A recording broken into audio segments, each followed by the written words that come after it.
Hey everybody, Marky here from John 1911, and this is, I guess, going to be episode 27 of the Armory chats. Real quick, I'm in the Armory. I'm actually working out over in the weight room just down the hall, and I just got done listening to Donald Trump's speech at the NRA. Now, I had to take some notes, so let's go down and let's review as to what he talked about. He mentioned the wall, MS-13, Pocahontas. He talked about election night. He got into 300 electoral college votes, and he mentioned this new Supreme Court Justice appointment, Neil Gorsuch. What didn't he talk about? Didn't talk about the Hearing Protection Act. Didn't talk about the NFA issues or repeal of the Hughes Amendment. Didn't talk about the 1989 import weapons ban. Didn't talk about the ATF reclassifying 545, was it the 7N6? I don't know all the AK guys, reclassifying that as AP ammo. Didn't talk about surplus military small arms, either past or current weapons being given to the CMP program, which used to be the DCM program. And didn't talk about the U.S. moratorium on Chinese manufactured weapons and small arms into the United States. However, you know, Walmart can bring a bunch of cheap Chinese shit into this country that's owned by the Chinese military, and they can sell it in the United States. But your local FFL can't get Chinese-made AKs in the United States to do the same thing. What the hell? I spent 30 minutes listening to this, and I want my half hour back. Look, I understand he's only been president for what, 100 days? But he showed up at the NRA convention. This wasn't the U.S. Customs and Border Patrol annual meeting, all right?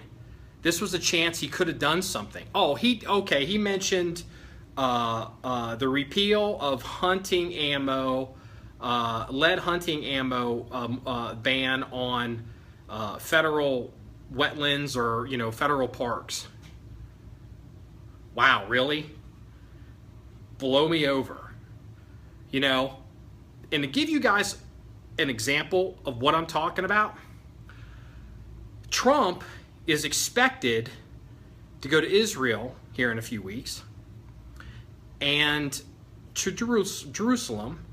And it's widely expected, at least within the Beltway, from what I'm hearing, that he's going to announce that the U.S. Embassy is going to relocate from Tel Aviv to Jerusalem.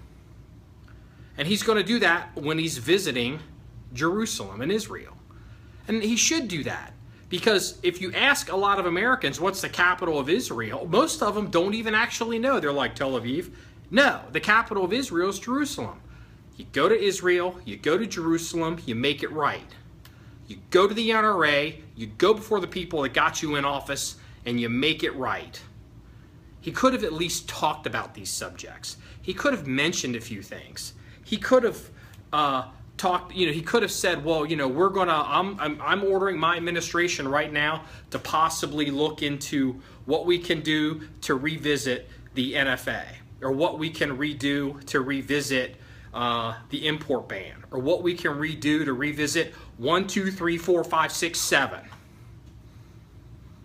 You know, great. He's the first president since Ronald Reagan to show up at the NRA convention. Ooh, okay, awesome, thank you. I mean, okay, I mean, great symbolism. Here's another example of symbolism. Most of you think George W. Bush repealed the assault weapons ban. That's not true.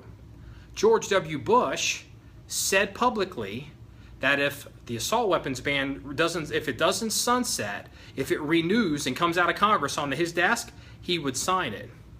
Was George Bush good for the NRA? Was George Bush good for your rights? You need to pay attention. You need to put their feet to the fire. This sucks. This is just terrible. What the hell? I mean, he could have done something. He could have said something. I want my 30 minutes back. politically speaking, President Trump, the clock is ticking.